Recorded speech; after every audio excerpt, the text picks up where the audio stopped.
ॐ व्याख्यामुद्रां करसरसुजैः पुस्तकं शङ्खचक्रे बिभ्रद्भिन्नस्फटिकरुचिरे पुण्डरीके निषण्णः अम्लानश्रीरमृतविषधेरंशुभिः प्लावयन्माम् आविर्भूयादनघमहिमा मानसे वागधीशः ध्यायेदिन्दीवराभं निजकरकमले दक्षिणे दण्डमग्र्यं सव्ये पाशं दधानं जघनतटगते रूप्यपीठालयस्थं काञ्चीग्रैवेयहाराङ्गदकटककिरीटाङ्गुलीयाङ्घ्रिभूषा कर्णाकल्पोज्ज्वलाङ्गं यदुकुलतिलकं कृष्णम् इष्टार्थसिद्ध्यै नमस्ते प्राणेश प्रणतविभवायावनिमकाः नमस्वामिन् रामप्रियतमहनूमन् गुरुगुण नमस्तुभ्यं भीमप्रबलतमकृष्णेष्टभगवन्नमः श्रीमन्मध्वप्रदिश सुदृशन्नो जय जय रमापतिं पूर्णगुणं मुकुन्दं व्यासं च विज्ञानसहस्रभानुं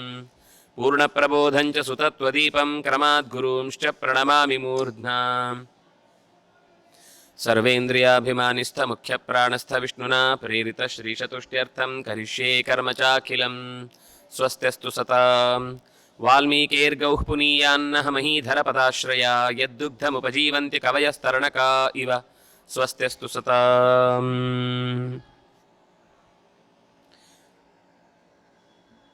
ಭರತ ತನ್ನ ತಂದೆಯ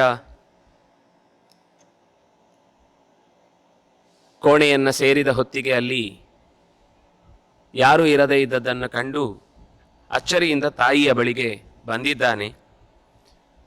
ಇನ್ನೂ ಅವನಿಗೆ ನೇರವಾಗಿ ತಂದೆಯ ಸಾವಿನ ಸುದ್ದಿಯನ್ನು ಹೇಳಿಲ್ಲ ಯಾರು. ಆದರೆ ಅವನಿಗೆಲ್ಲ ಕಡೆಯಲ್ಲೂ ಅಂಥದ್ದೇ ಒಂದು ಮಹಾ ಅನರ್ಥ, ಒಬ್ಬ ದೇಶದ ಪ್ರತಿನಿಧಿ ಕಳೆದು ಹೋದರೆ ಅಥವಾ ಅನರ್ಥಕ್ಕೀಡಾದರೆ ಯಾವ ಸೂಚನೆಗಳು ಕಾಣುತ್ತೋ ಅಂಥ ಸೂಚನೆಗಳನ್ನು ನೋಡ್ತಾ ಇದ್ದಾನೆ. ನೋಡಿ ಅಮ್ಮನ ಬಳಿಗೆ ಬಂದಿದ್ದಾನೆ. ಸ ಪ್ರವಿಶ್ಯೈವ ಧರ್ಮಾತ್ಮ ಸ್ವಗೃಹಂ ಶ್ರೀ ವಿವರ್ಜಿತಂ. ಆದರೆ ಕಳೆ ಇರಲಿಲ್ಲ. ತನ್ನ ಅಮ್ಮ ಇರುವ ಕೋಣೆಯ ಬಳಿಗೆ ಬಂದಿದ್ದಾನೆ. ಭರತಃ ಪ್ರತಿಜಗ್ರಾಹ ಜನನ್ಯಾಶ್ಚರಣೌ ಶುಭೌ. ಓಡಿ ಬಂದು ಮೊದಲು ಅಮ್ಮ ಅಂತ ಬಹಳ ಪ್ರೀತಿಯಿಂದ ಅವಳ ಕಾಲುಗಳೆರಡನ್ನು ಗಟ್ಟಿಯಾಗಿ ಬಿಗಿದು ನಮಸ್ಕರಿಸಿದ. ಆ ತಾಯಿ ಭರತನ ಹಣೆಯನ್ನು ಎದೆಗೊತ್ತಿಕೊಂಡು ನೆತ್ತಿಯನ್ನು ಚೆನ್ನಾಗಿ ಆಘ್ರಾಣಿಸಿ ಅಪ್ಪಿಕೊಂಡ್ಲು. ತನ್ನ ಎದುರುಗಡೆ ಪಕ್ಕದಲ್ಲಿ ಕೂಡಿಸಿಕೊಂಡ್ಲು. ಕೇಳಲಿಕ್ಕೆ ಆರಂಭಿಸಿದ್ಲು. ಆರ್ಯಕಸ್ತೆ ಸುಕುಶಲೀ ಯುಧಾಜಿದ್ ಮಾತುಲಸ್ತವ ಪ್ರವಾಸಾಚ್ಚ ಸುಖಂ ಪುತ್ರ ಸರ್ವಂ ಮೇ ವಕ್ತುಮರ್ಹಸಿ. ಮಗು, ತವರು ಮನೆಯಲ್ಲಿ ಎಲ್ಲರೂ ಸುಖವಾಗಿದ್ದಾರಷ್ಟೇ. ನಿನ್ನ ಮಾವ ಅಂದರೆ ನನ್ನ ಅಣ್ಣ ಯುಧಾಜಿತ್ ಕ್ಷೇಮವಾಗಿದ್ದಾನೆ ತಾನೆ? ಅಲ್ಲಿ ಇರುವ ಪ್ರಜೆಗಳು ಯಾರಿಗೂ ಕೂಡ ಯಾವುದೇ ರೀತಿಯಾದ ಸಮಸ್ಯೆ ಉಂಟಾಗಿಲ್ಲವಷ್ಟೇ. ಏನು ಪ್ರಶ್ನೆ ಕೇಳಬೇಕಿತ್ತು ತಾಯಿಯಾದವಳು. ಏನೋ ಪ್ರಶ್ನೆ ಕೇಳುತ್ತಾ ಇದ್ದಾಳೆ. ಇವನು ಅಷ್ಟೇ ಅದನ್ನು ಗಂಭೀರವಾಗಿ ತಾಯಿ ಕೇಳಿದೊಡನೆ ಎಲ್ಲವನ್ನು ಯಥಾವತ್ತಾಗಿ ಅಲ್ಲಿಯ ಕುಶಲ ವಾರ್ತೆಯನ್ನು ಹೇಳಿದ. ಇವತ್ತು ನಾನು 7ನೇ ದಿವಸ, ನಾನು ರಾಜ್ಯ ಬಿಟ್ಟು ಈ ಮನೆಗೆ ಸೇರಲಿಕ್ಕೆ ನನಗೆ 7ನೇ ದಿವಸ ಆಯಿತು. ನನ್ನ ಉಳಿದ ಎಲ್ಲ ಪರಿವಾರದವರು ಸ್ವಲ್ಪ ನಿಧಾನ ಆಗ್ತಾ ಇತ್ತು ಅಂತ ಅವರನ್ನು ನಾನು ದಾರಿಯಲ್ಲಿ ಬಿಟ್ಟು ಬಂದಿದ್ದೇನಮ್ಮ. ನಾನು ಮಾತ್ರ ಬಹಳ ಬೇಗ ಇಲ್ಲಿ ತನಕ ಬಂದು ಬಿಟ್ಟೆ. ಅಂಬಾಯಾ ಕುಶಲೀತಾತಃ ಯುಧಾಜಿತ್ ಮಾತುಲಸ್ತವ. ನಿನ್ನ ಅಣ್ಣ ನನಗೆ ಮಾವ ಯುಧಾಜಿತ್ ಕ್ಷೇಮವಾಗಿದ್ದಾನೆ, ರಾಜನೂ ಕ್ಷೇಮವಾಗಿದ್ದೇನೆ. ನೀನು ಕೊಟ್ಟ ಸಂಪತ್ತನ್ನು, ಅಂದರೆ ಕಳುಹಿಸಿಕೊಟ್ಟ ಸಂಪತ್ತನ್ನು, ರಾಜ ಕೊಟ್ಟದ್ದನ್ನು ನಾನು ಅಂದರೆ ಅಶ್ವಪತಿಗೆ ಮುಟ್ಟಿಸಿದ್ದೇನೆ. ಅಲ್ಲಿಯ ಎಲ್ಲರ ಕ್ಷೇಮವನ್ನು ಹೊತ್ತು ಇಲ್ಲಿ ತನಕ ಬಂದಿದ್ದೇನೆ. ನಿಮ್ಮ ಕ್ಷೇಮವನ್ನೆಲ್ಲವನ್ನು ಕೂಡ ಆಗ ಬಂದ ದೂತರು ತಿಳಿಸಿದ್ದಾರೆ. ಪರಿಶ್ರಾಂತಂ ಪತ್ಯಭವತ್ ತಥೋಹಂ ಪೂರ್ವಮಾಗತಃ.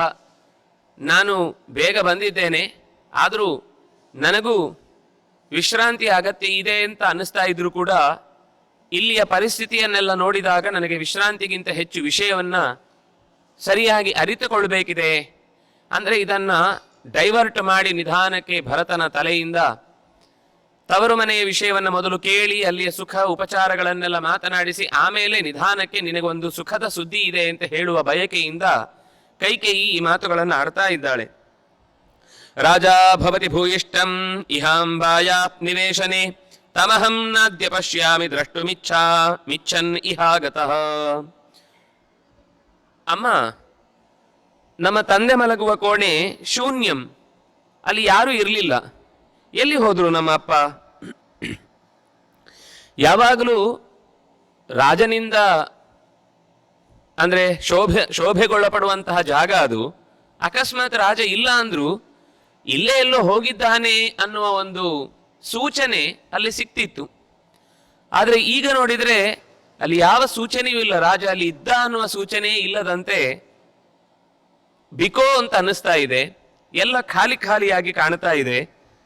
ನಾನು ಇಲ್ಲಿ ತನಕ ಬಂದದ್ದೇ ನಮ್ಮ ತಂದೆಯಾದ ದಶರಥನನ್ನು ಹುಡುಕಿಕೊಂಡು ನಿನ್ನ ಹತ್ರನೇ ಕೇಳೋಣ ಅಂತ ಇಲ್ಲಿ ತನಕ ಬಂದೆ. ನೀನಾದ್ರೂ ಹೇಳು, ಎಲ್ಲಿದ್ದಾನೆ?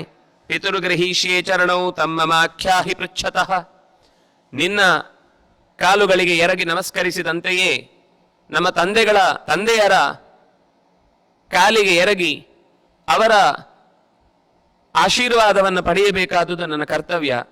ನನ್ನ ತಂದೆಯನ್ನು ನಾನು ಹೋಗಿ ಕೆಲವು ವಿಷಯಗಳನ್ನು ಮಾತನಾಡಿಸಲಿಕ್ಕಿದೆ.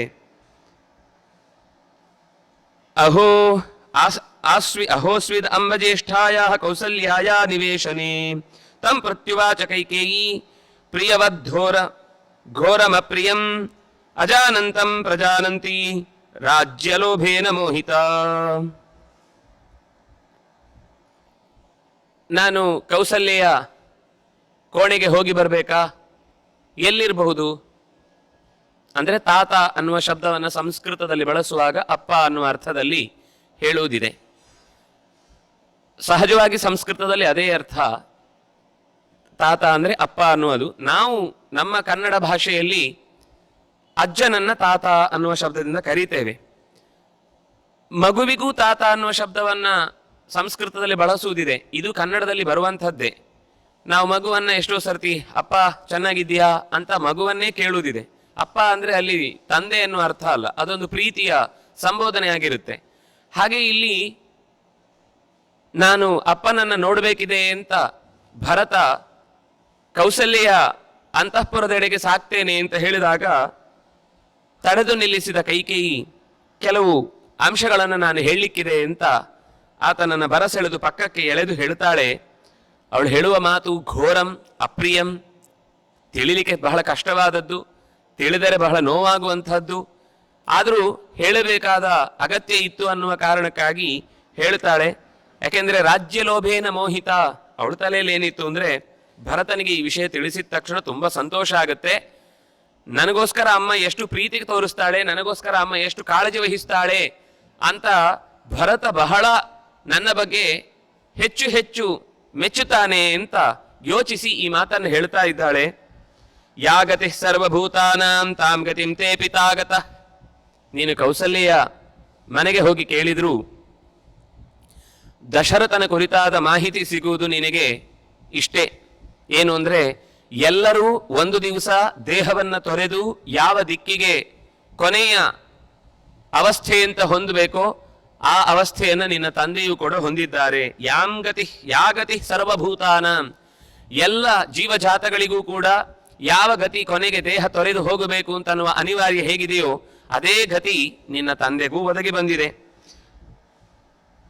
ರಾಜ ಮಹಾತ್ಮ ತೇಜಸ್ವಿ ಯಾಯಜೂಕ ಸತಾಂಪತಿ, ಸಜ್ಜನರಿಗೆ ಒಡೆಯನಾದ, ಯಾಗ ಯಜ್ಞಗಳಲ್ಲಿ ಬಹಳ ಆಸಕ್ತನಾದ, ತೇಜಸ್ವಿಯಾದ, ಪ್ರಜೆಗಳ ಎಲ್ಲ ಯೋಗಕ್ಷೇಮವನ್ನ ಸದಾ ಆಲೋಚಿಸುತ್ತಲೇ ಅವರ ಪ್ರೀತಿಯನ್ನ ಸಂಪಾದಿಸಿದಂತಹ ದಶರಥ ಇನ್ನಿಲ್ಲ. ದಶರಥ ಈಗಾಗಲೇ ಸ್ವರ್ಗಸ್ಥನಾಗಿದ್ದಾನೆ. ತಚ್ಛ್ರುತ್ವಾ ಭರತೋ ವಾಕ್ಯಂ ಧರ್ಮಾಭಿಜನವಾನ್ ಶುಚಿಹಿ. ಭರತನಿಗೆ ಈ ಮಾತು ಸಿಡಿಲೆರಗಿದ ಹಾಗೆ ತಡೆದುಕೊಳ್ಳಲಾರದೆ ಊಹಿಸ್ಲಿಕ್ಕೆ ಸಾಧ್ಯ ಆಗಲಿಲ್ಲ. ಸೂಚನೆಗಳು ದಾರಿಯಲ್ಲಿ ಬರುವಾಗಲೇ ಎಲ್ಲ ಶ್ಮಶಾನ ಮೌನವನ್ನ ಗಮನಿಸಿ ಏನೋ ಅನರ್ಥ ಆಗಿದೆ ಅಂತ ಗೊತ್ತಿದ್ರೂ ಕೂಡ ತನ್ನ ತಂದೆಗೆ ತೊಂದರೆ ಆಗಿರಬಹುದು ಅಂತನ್ನುವ ವಿಷಯವನ್ನು ಅವನು ಮನಸ್ಸು ಒಪ್ಪಿಕೊಳ್ಳದೆ ಇಲ್ಲಿಯ ತನಕ ತಡೆದು ನಿಲ್ಲಿಸಿ ಹೇಗಾದರೂ ಮಾಡಿ ನನ್ನ ಅಪ್ಪನನ್ನ ನೋಡಬೇಕು ಅಂತ ಎಲ್ಲರ ಬಳಿ ಅದೇ ವಿಷಯವನ್ನು ಮಾತನಾಡಿ ಕೈಕೇಯಿಯ ಮನೆಗೆ ಬಂದಾಗ ಕೈಕೇಯಿ ಹೇಳಿದ ಈ ಮಾತು ಅವನನ್ನ ಪಪಾತ ಸಹಸಾ ಭೂಮೌ, ಕೂಡಲೇ ತಲೆ ತಿರುಗಿ ಮೂರ್ಛೆಯಿಂದ ನೆಲಕ್ಕೆ ಬಿದ್ದು ಹಾ ಹತೋಸ್ಮಿ ಕೃಪಣಾಂ ದೀನಾಂ ವಾಚ ಮುದೀರಯನ್, ತನ್ನ ತಂದೆಯ ಸ್ಮರಣೆಯನ್ನು ಮಾಡಿಕೊಳ್ತಾ ಹಾ ಹತೋಸ್ಮಿ, ಅಯ್ಯೋ ಸತ್ತೇ ಹೋದೆ ನಾನು, ನಮ್ಮ ಅಪ್ಪನನ್ನು ಕಳೆದುಕೊಂಡು ನಾನು ಬದುಕುವುದು ಅನ್ನೋದಕ್ಕೆ ಅರ್ಥ ಇದೆಯಾ ಅಂತ ತುಂಬಾ ವ್ಯಥೆ ಪಟ್ಟುಕೊಂಡು ಭೂಮಿಗೆ ಬಿದ್ದವನು ಬಹಳ ಹೊತ್ತು ಅವನಿಗೆ ಪ್ರಜ್ಞೆ ಬಾರದೆ ಎಲ್ಲ ನೋವುಗಳು ಒಂದೇ ಬಾರಿಗೆ ದೇಹವನ್ನು ಆಕ್ರಮಿಸಿದಂತೆ ಅವನು ಒದ್ದಾಡ್ತಾ ಇದ್ದ. ವಿಲಲಾಪ, ಎದ್ದ, ಮತ್ತೆ ಮಾತಾಡ್ತಾ ಇದ್ದಾನೆ, ಅದೇ ಸುದ್ದಿ ಮತ್ತೆ ಕಿವಿಗೆ ಬಿದ್ದಿದೆ. ಯೋಚನೆ ಮಾಡ್ತಾ ಮತ್ತ ಮಾತಂಗ ಸಂಕಾಶಂ ಚಂದ್ರಾರ್ಕ ಸದೃಶಂ ಭ್ರುವಃ ಉತ್ಥಾಪಯಿತ್ವಾ ಶೋಕಾರ್ಥಂ ವಚನಂ ಚೇದಮಬ್ರವೀತ್. ಬಹಳ ಹೊತ್ತು ಇದೇ ರೀತಿ ಒಳಗಿನಿಂದ ದುಃಖವನ್ನ ತಡೆದುಕೊಳ್ಳಲಾರದೆ ಕೊನೆಗೆ ಕಣ್ಣೀರಿಟ್ಟು ಬಹಳ ಹೊತ್ತು ಬಿಕ್ಕಿ ಅತ್ತ ಭರತ. ಕೆಲವೊಮ್ಮೆ ನೋವನ್ನುವುದು ಮೊದಲಿಂದ ಸ್ವಲ್ಪ ಸ್ವಲ್ಪವೇ ಗೊತ್ತಿದ್ದದ್ದು ಒಳಗಿನಿಂದ ಮಡುಗಟ್ಟಿ ಹಾಗೆಯೇ ಅದು ಹೊರಕ್ಕೆ ಬಾರಲಾರದೆ ಒದ್ದಾಡುತ್ತಾ ಇದ್ದದ್ದು ಯಾವಾಗ ಸುದ್ದಿ ಒಳಗೆ ಹೃದಯವನ್ನ ಮೆಟ್ಟಿ ನಿಂತಿತೋ ಅದು ಉಕ್ಕಿ ಹೊರಕ್ಕೆ ಹರಿದ ಮೇಲೆ ಎದೆ ಹಗುರಾಗುವುದು ಸಹಜ. ಅತ್ತಾದರೆ ಮನಸ್ಸು ಹಗುರಾಗುತ್ತೆ ಅಂತ. ಅತ್ತಾರೆ ಅತ್ತು ಬಿಡು ನಕ್ಯಾಕ ಮರಸತೀ ದುಃಖ ಅಂತ ಬೇಂದ್ರೆಯವರು ತನ್ನ ಹೆಂಡತಿಗೆ ಹೇಳುವ ಮಾತು. ತನ್ನ ಮಗನನ್ನು ಕಳೆದುಕೊಂಡು ಆಕೆ ದುರುಗುಟ್ಟಿ ಅಂದ್ರೆ ನೀವು ಏನು ಮಾಡ್ಲಿಕ್ಕಾಗ್ಲಿಲ್ವಾ ಅನ್ನುವ ರೀತಿಯ ಒಂದು ಪ್ರಶ್ನೆಯನ್ನು ಇಟ್ಟುಕೊಂಡ ದೃಷ್ಟಿಯನ್ನ ಬೀರಿದಾಗ ನೀನು ಹೀಗೆ ನೋಡಿದರೆ ನಾ ಹೆಂಗ ನೋಡಲೇ ನಿನ್ನ ಅಂತ ಕೇಳುವ ಪದ್ಯದ ಮಧ್ಯದಲ್ಲಿ ಅಳದೆ ನನ್ನನ್ನ ಸಂತೋಷವಾಗಿಡಬೇಕು, ಹೆಂಡತಿ ಅಳ್ತಾ ಇದ್ದಾಳೆ ಅಂದ್ರೆ ಗಂಡನಿಗೆ ದುಃಖ ಆಗುತ್ತೆ ಎನ್ನುವ ಕಾರಣಕ್ಕಾಗಿ ಅಳದೆ ಒಳಗಿನಿಂದ ಬಿಗುಮಾತಿನಿಂದ ಇರಬೇಡ, ಅತ್ತು ಬಿಡು ನಕ್ಯಾಕ ಮರಸತಿ ದುಃಖ, ಒಳಗಿನಿಂದ ಅದನ್ನ ಹಿಡಿದಿಟ್ಟುಕೊಂಡಷ್ಟು ದುಃಖ ಹೆಚ್ಚುತ್ತೆ ಹೊರತು ನೀನು ಸುಖವಾಗಿದ್ದಿ ಅಂತ ನನಗೇನು ಅನಿಸಲ್ಲ ಅಂತ ಹೀಗೆ ಹೇಳಿ ಸಮಾಧಾನ ಪಡಿಸಿದ ಮಾತಿನಂತೆ ಭರತ ಬಹಳ ಹೊತ್ತು ಅತ್ತಾದ ಬಳಿಕ ವಿಷಯದ ಬಗ್ಗೆ ಯೋಚನೆ ಅವನಿಗೆ ಗಟ್ಟಿಯಾಗಿ ಹೆಚ್ಚಾಯಿತು. ಆಗ ಕೈಕೇಯಿ ಅವನನ್ನ ಈ ರೀತಿ ಸಮಾಧಾನ ಮಾಡ್ತಾಳೆ. ಉತ್ತಿಷ್ಟೋತ್ತಿಷ್ಟ ಕಿಂ ಶೇಷೇ ರಾಜನ್ ಅತ್ರ ಮಹಾಯಶ ತ್ವದ್ವಿಧಾನ ಹಿ ಶೋಚಂತಿ ಸಂತಃ ಸದಸಿ ಸಮ್ಮತಾಃ. ಆಗ ಅವನನ್ನು ಎಲ್ಲರೂ ಸಮಾಧಾನ ಮಾಡುವ ಹಾಗೆ ಹೇಳ್ತಾ ಇದ್ದಾರೆ. ಉತ್ತಿಷ್ಟೋತ್ತಿಷ್ಟ ಕಿಂ ಶೇಷೇ, ಎದ್ದೇಳೋ, ಯಾಕೆ ಹೀಗೆ ಕೈಕಾಲಲ್ಲಿ ಏನೂ ಬಲ ಇಲ್ಲದವನಂತೆ ಮಲಗಿ ಬಿಟ್ಟಿದ್ದಿ? ನೀನು ಈಗ ನೀನೇ ರಾಜನಾಗಬೇಕಾದವನು. ಮಹಾಯಶಃ, ನಿನ್ನ ಕುರಿತಾಗಿ ಎಲ್ಲ ಕಡೆಯಲ್ಲೂ ಇದೇ ರೀತಿಯಾದಂತಹ ಭರತನಾಗಿ ರಾಜನಾಗಿ ನಮನ್ನೇ ಆಳ್ಲಿಕ್ಕಿದ್ದಾನೆ, ಭರತನೇ ರಾಜನಾಗಿ ಆಳ್ಲಿಕ್ಕಿದ್ದಾನೆ. ನಿನ್ನಂಥವರು ಈ ಹೊತ್ತಿನಲ್ಲಿ ಅಧಿಕಾರವನ್ನ ಚಲಾಯಿಸಬೇಕಾದವರು ಕೈ ಚೆಲ್ಲಿ ಕೂಡುವುದರಲ್ಲಿ ಯಾವ ಅರ್ಥವೂ ಇಲ್ಲ. ಹಾಗಾಗಿ ಎದ್ದೇಳು ಮಗನೇ. ಸಂತಃ ಸದಸಮ್ಮತಾಹ, ನಿನ್ನ ಆಳ್ವಿಕೆಯ ಕುರಿತಾಗಿ ಈ ಸದಸ್ಸಿನಲ್ಲಿರುವ ಎಲ್ಲರೂ ಕೂಡ ಒಪ್ಪಿಕೊಂಡಿದ್ದಾರೆ ನೀನು ರಾಜನಾಗುವುದಕ್ಕೆ ಯೋಗ್ಯ ಅನ್ನುವುದಾಗಿ. ಅಭಿಷೇಕ್ಷತಿ ರಾಮನ್ನು ರಾಜ ಯಜ್ಞನ್ನು ಯಕ್ಷಸೆ ಇತ್ಯಹಂ ಕೃತ ಸಂಕಲ್ಪೋ ಹೃಷ್ಟೋ ಯಾತ್ರಾಂ ಅಯಾಸಿಷಂ. ಆಗ ಅವನ ತಲೆಯಲ್ಲಿ ಏನೋ ಇದು ವಿಚಿತ್ರ ವಿಷಯಗಳನ್ನು ಹೇಳ್ತಾ ಇದ್ದಾರಲ್ವಾ ಅಂತ ಯೋಚಿಸಿ ಸ್ವಲ್ಪ ಹೊತ್ತು ಅತ್ತಾದ ನಂತರ ನಾನು ಅಂದುಕೊಂಡ ಸಂಗತಿ ಬೇರೆ ಇದೆ. ಜನನೀಂ ಪ್ರತ್ಯುವಾಚ, ತಾಯಿಯನ್ನು ಕುರಿತು ಬೇರೆದೇ ಮಾತನ್ನ ಅವನು, ಅಂದ್ರೆ ಅವರು ಹೇಳಿ ನೀನು ರಾಜನಾಗಿದ್ದಿ, ನೀನು ಅಳಬಾರದು ಅಂತ ಅನ್ನುವ ಮಾತುಗಳಿಗೆ ಹೆಚ್ಚು ಬೆಲೆ ಕೊಡದೆ ಅವನು ಹೇಳ್ತಾನೆ, ರಾಮನನ್ನ ಈ ಸ್ಥಾನದಲ್ಲಿಟ್ಟು ಅಭಿಷೇಕ ಮಾಡಬೇಕಾದದ್ದಲ್ವಾ? ಯಾಕೆಂದರೆ ರಾಜನಾಗಿ ಯಜ್ಞದಲ್ಲಿ ಪಡೆದು ಬಂದ ಮಗ ಮೊದಲನೆಯವನು ರಾಮ. ಹಾಗಾಗಿ ಅವನಿಗೆ ಫಲವಾಗಿ ಯೋಚನೆ ಮಾಡಬೇಕಾದದ್ದು ರಾಜನ ಕರ್ತವ್ಯ. ಹಾಗೆ ಅವನು ರಾಜನಾಗ್ತಾನೆ ಅಂತ ಅನ್ನೋದನ್ನು ಯೋಚಿಸಿ ಅತ್ರ ಅಯಾಸಿಷಂ, ನಾನು ಮರಳಿ ಇಷ್ಟು ಬೇಗ ಬರಬೇಕು ಅಂತ ಹೇಳಿದರ ಉದ್ದೇಶ ನೋಡಿದಾಗ ನನ್ನ ಗಮನಕ್ಕೆ ಬಂದದ್ದೇನು ಅಂತಂದ್ರೆ, ರಾಮನನ್ನ ಸಿಂಹಾಸನದಲ್ಲಿ ಕೂಡಿಸುವ ಕಾರ್ಯಕ್ಕಾಗಿ ನನ್ನನ್ನು ಕರೆದಿದ್ದಾರೆ, ನಾನು ಆ ಕಾರ್ಯದಲ್ಲಿ ಭಾಗವಹಿಸದೆ ಹೋಗಬಾರ್ದು ಅನ್ನುವುದನ್ನ ತಿಳಿಸುವುದಕ್ಕೋಸ್ಕರ ಹೀಗೆ ಕೂಡಲೇ ಕರೆ ಕಳಿಸಿದ್ದಾರೆ ಅಂತ ನಾನು ಅನ್ಕೊಂಡಿದ್ದೆ. ಅಣ್ಣನು ಕಾಣಿಸ್ತಾ ಇಲ್ಲ ಅಂದ್ರೆ ಏನಾಯ್ತು? ತದಿದಂ ಹ್ಯನ್ಯತಾ ಭೂತಂ ವ್ಯವದೀರ್ಣಂ ಮನೋ ಮಮ ಪಿತರಂ ಯೋ ನ ಪಶ್ಯಾಮಿ ನಿತ್ಯಂ ಪ್ರಿಯಹಿತೇ ರತಂ ಅಂಬಕೇನಾತ್ಯಗಾದ್ರಾಜ ವ್ಯಾಧಿನಾ ಮಯ್ಯನಾಗತೆ ಧನ್ಯ ರಾಮಾದಯ ಸರ್ವೇ ಯೈಃ ಪಿತಾ ಸಂಸ್ಕೃತ ಸ್ವಯಂ. ತಾಯಿ, ನೀವು ಹೇಳುವ ಯಾವ ವಿಷಯವೂ ನನ್ನ ತಲೆಯೊಳಗೆ ಏನು ಇಳಿತಾ ಇಲ್ಲ. ನನ್ನ ತಂದೆಗೆ ಯಾವ ತೆರನಾದ ತೊಂದರೆ ಉಂಟಾಗಿ ಪ್ರಾಣವನ್ನು ಬಿಡುವಂತಹದ್ದಾಯಿತು. ಯಾಕಾಗಿ ಅವನು ಪ್ರಾಣವನ್ನು ಬಿಟ್ಟ? ನಮ್ಮ ಅಣ್ಣನೇ ಭಾಗ್ಯಶಾಲಿ. ಯಾಕೆಂದ್ರೆ ತಂದೆ ತೀರುವಾಗ ಹತ್ತಿರದಲ್ಲಿದ್ದು ಕೈ ಹಿಡಿದು ಅಪ್ಪ ಅಂತ ಪ್ರೀತಿಯಿಂದ ಅವರನ್ನು ಭರಸೆಳೆದಪ್ಪಿ ಅವನ ತೊಡೆಯಲ್ಲಿ ತಂದೆ ಪ್ರಾಣ ಬಿಟ್ಟಿರ್ತಾನೆ. ಹಾಗಾಗಿ ಶುದ್ಧವಾದ ಸಂಸ್ಕಾರವನ್ನ ನನ್ನ ಅಣ್ಣ ರಾಮ ನಡೆಸಿ ಆತನೂ ಪಿತೃ ಋಣದಿಂದ ಮುಕ್ತನಾಗ್ತಾ ಇದ್ದಾನೆ. ತಂದೆಗೂ ಕೂಡ ರಾಮ ಎದುರುಗಡೆ ಸಿಕ್ಕಿದ್ದಾನೆ ಅಂತನ್ನುವ ಸಂತೋಷದಿಂದಲೇ ಪ್ರಾಣವನ್ನು ಬಿಟ್ಟಿರ್ತಾನೆ. ನನಗೆಲ್ಲಿದೆ ಅಂಥ ಭಾಗ್ಯ? ರಾಮನೇ ಭಾಗ್ಯವಂತ, ದಶರಥನೇ ಭಾಗ್ಯವಂತ, ಅಪ್ಪ ಮಕ್ಕಳು ಇಬ್ಬರೂ ಕೂಡ ಭಾಗ್ಯವಂತರು ಅಂತ ಹೀಗೆ ಭಾವಿಸಿ ದಶರಥನ ಸಾವಿನ ಕುರಿತಾಗಿ ರಾಮ ಮಾಡಿದ ಸಂಸ್ಕಾರವನ್ನು ಮನಸ್ಸಿನಲ್ಲಿಟ್ಟುಕೊಂಡು ಮಾತನಾಡಿದರೆ, ನನು ನಮ್ಮ ಮಹಾರಾಜ ಪ್ರಾಪ್ತಂ ಜಾನಾತಿ ಕೀರ್ತಿಮಾನ್ ಉಪಜಿಘ್ರೇದ್ಧಿ ಮಾಂ ಮೂರ್ಧ್ನಿ ತಾತಸ್ಸನ್ನಮ್ಯ ಸತ್ವರಂ. ನಾನು ಒಂದು ವೇಳೆ ಇಲ್ಲಿ ಇದ್ದಿದ್ದಿದ್ರೆ ನನ್ನನ್ನು ಅಪ್ಪ ಕರೆದು ಬಿಗಿದಪ್ಪಿಕೊಂಡು ತಲೆಯನ್ನು ನೆತ್ತಿಯನ್ನು ಮೂಸಿ, ಮಗು, ಅಣ್ಣನ ಜೊತೆಗೆ ನೀನು ಚೆನ್ನಾಗಿ ಹೊಂದಿಕೊಂಡು ಬಾಳಿ ದೇಶದ ಉದ್ಧಾರಕ್ಕೆ ನೀವೆಲ್ಲರೂ ಕೈ ಜೋಡಿಸಿರಬೇಕು ಅಂತ ಬುದ್ಧಿಮಾತನ್ನು ನನಗೆ ಹೇಳುತ್ತಿದ್ರು. ಆದರೆ ಅಂಥ ಭಾಗ್ಯವನ್ನು ನಾನು ಪಡ್ಕೊಳ್ಳಿಲ್ಲ. ತಾತ ಸನ್ನಮ್ಯ ಸತ್ವರಂ. ನಾವು ನಮಸ್ಕಾರ ಮಾಡಿದಾಗಲೆಲ್ಲ ಬಹಳ ಪ್ರೀತಿಯಿಂದ ನಮ್ಮನ್ನು ಬಿಗಿದಪ್ಪಿಕೊಂಡು ಆ ಆದರವನ್ನು ತೋರುತ್ತಾ ಇದ್ರು. ಕೊಸಪಾಣಿ ಸುಖಸ್ಪರ್ಶ ತಾತಸ್ಯಾಕ್ಲಿಷ್ಟಕರ್ಮಣ ಏನ ಮಾಂ ರಜಸಾಧ್ವಸ್ತಃ ಅಭೀಕ್ಷ್ಣಂ ಪರಿಮಾರ್ಜತಿ. ಎಲ್ಲಿದೆ ಇವತ್ತು ಅಂಥ ಕೈ? ನನ್ನ ತಲೆಗೋ ಮೈಗೋ ಎಲ್ಲೋ ಧೂಳು ಅಂಟಿಕೊಂಡಿದ್ರೆ ಅದನ್ನು ಝಾಡಿಸಿ ತೆಗೆದು, ಮಗು ನೋಡು ನಿನ್ನ ತಲೆ ಮೇಲೆ ಏನೋ ಒಂದು ಕಸ ಕೂತಿದೆ ಅಂತ ಝಾಡಿಸಿ ತೆಗೆದು ಬಿಡ್ತಿದ್ದ ನಮ್ಮಪ್ಪ. ಆ ಸುಖ ಸ್ಪರ್ಶ ಇವತ್ತು ನನಗೆ ಬೇಕು ಅಂದರೆ ಎಲ್ಲಿಂದ ಸಿಕ್ಕೀತು? ಆಲೋಚಿಸಿದರೂ ಕೂಡ ನನಗೆ ಆ ನಿಜವಾದ ಸ್ಪರ್ಶದ ಸುಖವನ್ನು ನನಗೆ ನೆನಪು ಮಾಡಿಕೊಳ್ಳಿಕ್ಕಾಗ್ತಾ ಇಲ್ಲ. ಪಿತಾ ಹಿ ಭವತಿ ಜ್ಯೇಷ್ಠ ಧರ್ಮಂ ಆರ್ಯಸ್ಯ ಜಾನತಃ ತಸ್ಯ ಪಾದೋ ಗ್ರಹೀಷ್ಯಾಮಿ ಸಹೀದಾನೀಂ ಗತಿರ್ಮಮ.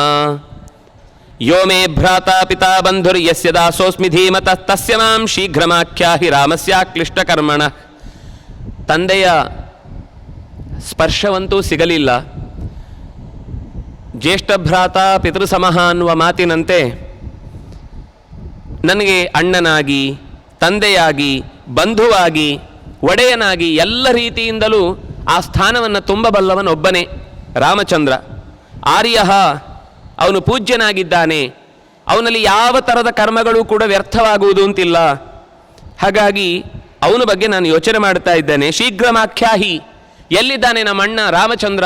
ಅವನ ಬಗ್ಗೆ ಹೇಳು. ರಾಮಸ್ಯ ಅಕ್ಲಿಷ್ಟ ಕರ್ಮಣಃ, ಯಾವ ಕರ್ಮಗಳನ್ನು ಮಾಡಿದ್ರೂ ಕೂಡ ಅವನು ಸುಖವಾಗಿ ಮಾಡ್ತಾನೆ ಹೊರತು ಅಥವಾ ಮಾಡಿದ ಕೆಲಸದಲ್ಲಿ ಮತ್ತೆ ಯಾವತ್ತೂ ಕೂಡ ಇನ್ನೊಬ್ಬರಿಗೆ ತೊಂದರೆಯಾಗುವುದಿಲ್ಲ ಅನ್ನುವ ದೊಡ್ಡತನ ಹೊಂದಿದವ ನಮ್ಮಣ್ಣ ಎಲ್ಲಿದ್ದಾನವನು? ನನಗೆ ತಂದೆಯಾಗಿ, ಬಂಧುವಾಗಿ, ಹಿರಿಯನೆನಿಸಿ ಎಲ್ಲ ರೀತಿಯ ಸಂಬಂಧಗಳ ಸುಖವನ್ನು ಚೆನ್ನಾಗಿ ಒದಗಿಸುವಂಥವನು.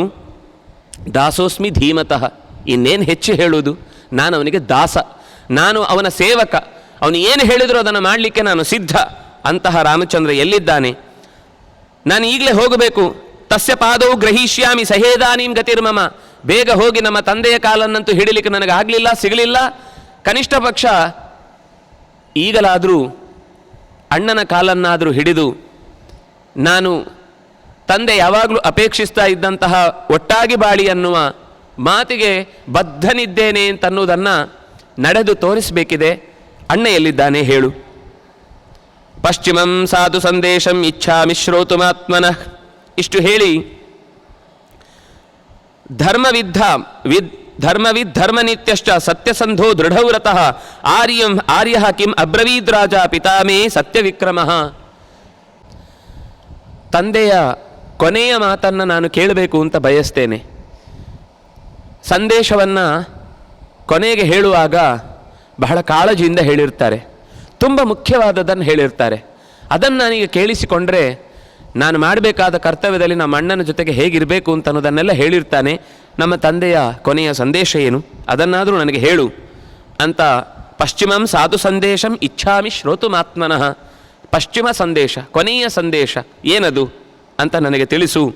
ಹೀಗೆ ಹೇಳುವಾಗ ಕೈಕೇಯಿ ಕೆಲವು ಮಾತುಗಳನ್ನು ಆಡ್ತಾಳೆ. ಆ ಮಾತುಗಳನ್ನು ಕೇಳಿದಾಗ ಭರತನಿಗೆ ಬಹಳಷ್ಟು ನೋವಾಗುತ್ತೆ, ಬೇಸರ ಆಗುತ್ತೆ. ಯಾಕೆಂದರೆ ಅವನು ಅಂದುಕೊಂಡಿರಲಿಲ್ಲ ಹೀಗೊಂದು ನಡೆಯಬಹುದು ಅಂತ.